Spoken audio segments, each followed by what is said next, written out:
Welcome to Storytime with Josh. Today we are going to read what, Josh? Hi. Hi. We're going to read Curious George, Haunted Halloween. And this was adapted by C.A. Crones based on the TV special Curious George, A Halloween Boo Fest, written by Joe Fallon. This year, George was spending Halloween in the country. The last autumn leaves were falling. George and the man with the yellow hat were busy raking.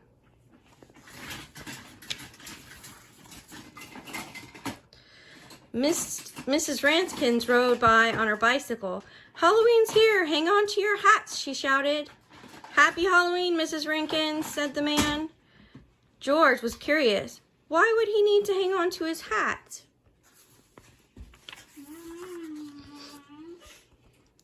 George went to the Rankins' farm.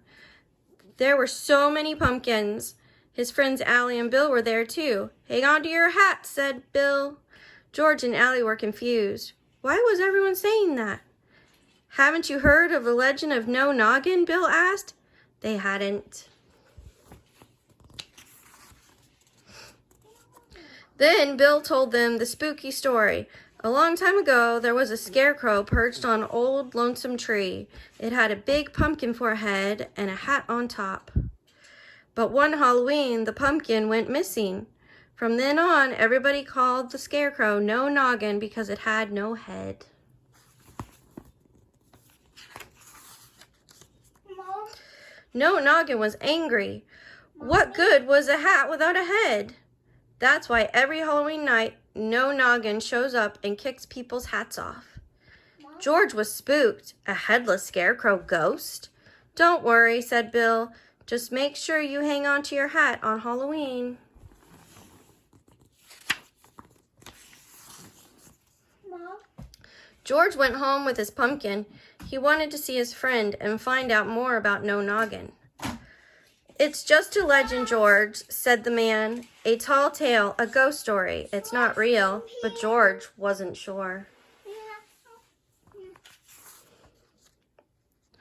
George and his friend decided to carve a jack-o'-lantern.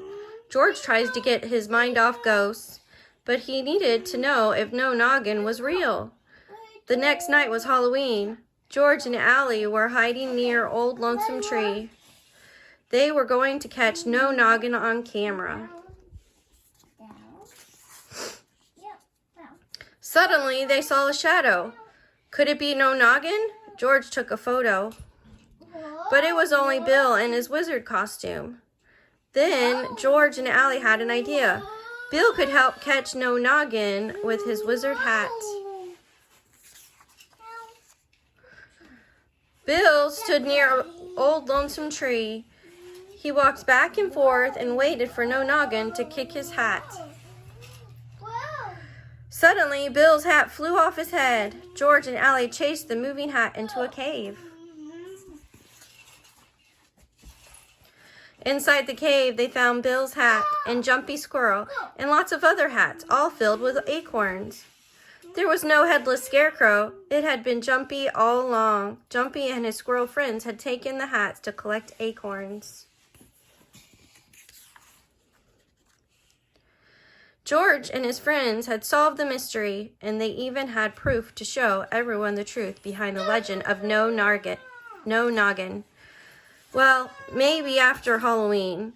Now it was time for George to put on his costume and join his friends for trick-or-treating. The end. And that was Curious George, Haunted Halloween.